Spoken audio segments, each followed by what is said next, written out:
Tucker Carlson over the last couple of years has been changing his tune a lot when it comes to a lot of things that he talks about on his channel, on his show, with him becoming one of the largest political figures like in the country, and one of the largest talking heads in the world. If not the, I think he is the largest talking head in the country. And I think he's the largest, if not one of the largest talking heads in the world. He'll get like 4 million concurrent viewers a night. All right. He is massively powerful. And he has been using that platform to enrich himself even more. If you didn't know, Tucker Carlson's middle name is Swan. He is the prince. He is the crown prince of the Swan frozen food market. And he has millions of dollars to his name, and he rakes in millions more every single day. But he wants even more. And I feel like I can talk. We're going to talk about this in just a second after we watch this clip. But Tucker has been changing his tune when it comes to demographics. And he's going to tell you right now what he really thinks about what all these BLM protests are going to do to a lot of the demographics in our cities. Whoops. I ruined it. It's still muted. Thing is political, we learn to trust nothing. But one thing that is real and will always be real is the debris left behind. Bullet holes are real. So are burned stores. So are boarded up windows and terrified neighbors. That will always be real. And we have it. So what will be the aftermath of all of this? What are America's cities going to look like a year from now? There's no question people will flee Georgetown.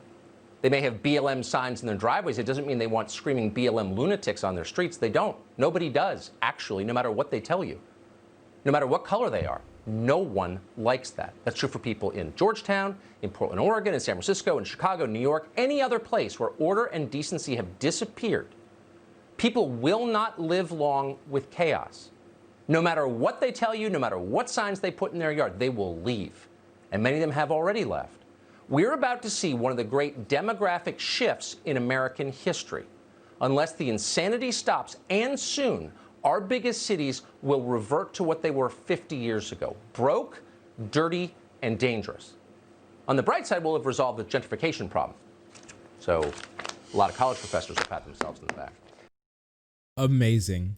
So this marks, for me, lots of people are going to be saying this. We've seen this for a while, and I think we have. But I think this marks a really big change in the shift of Tucker Carlson's show. This as well as his like big 2019 like a mega speech about it. We can let's hit on a couple points. All right.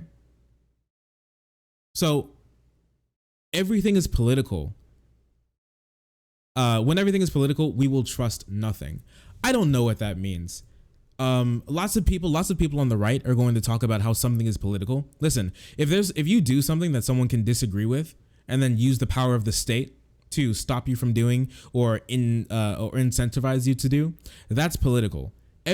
Almost everything that you'll do in your life is political. I'm sorry, it just works that way. If I can disagree with you on something and then I use that to be like a part of my political platform or something, I use it in my ideology. I think about it when I go to the ballot box. That's political. It has now become political. It has transcended the realm of just a thought and is now in the real world, and it is political. All right. I don't know what you mean when everything is political. We trust nothing. This is kind of a dog whistle for things that we didn't used to care about. Now we have to care about, and now it's political, right? You know, back in the day when you could call anything gay and not care about it because it wasn't affecting you, because you didn't care about it, then that wasn't political. But once, people started to get mad when you calling things gay and you call you call everything like an F word or something.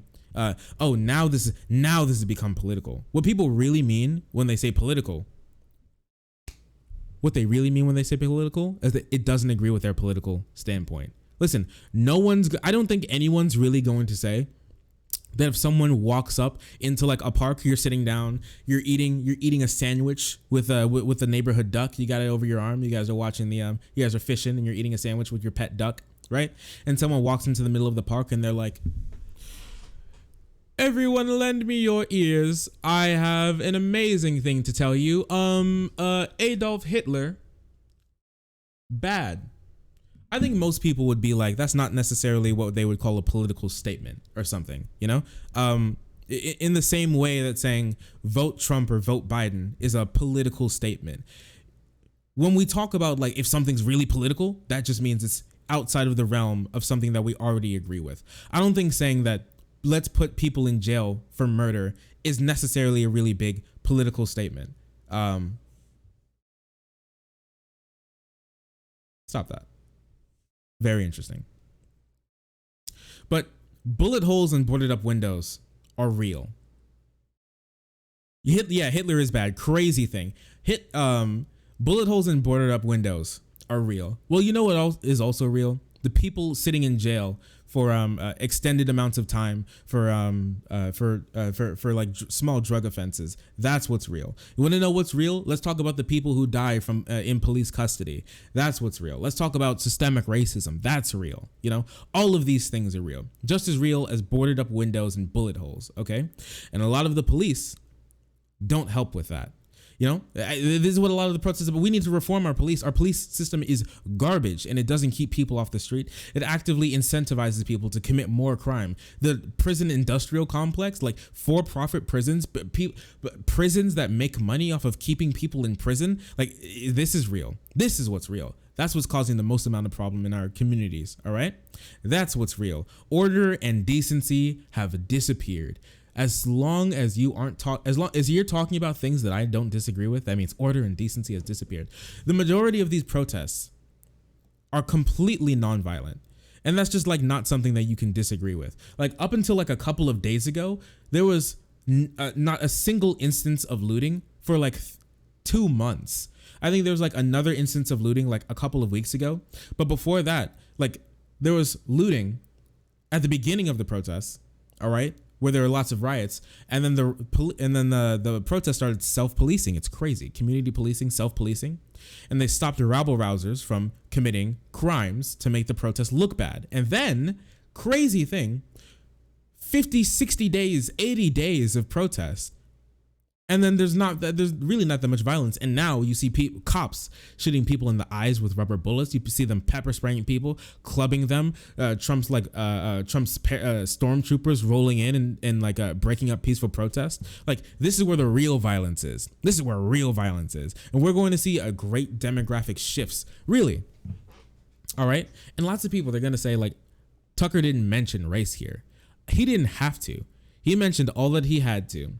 When order and decency disappears, when people flee our cities because no one likes the protesters, yeah, when all these uppity blacks get mad about getting murdered, but getting executed in the street by cops, you know, this is it. This is a real problem.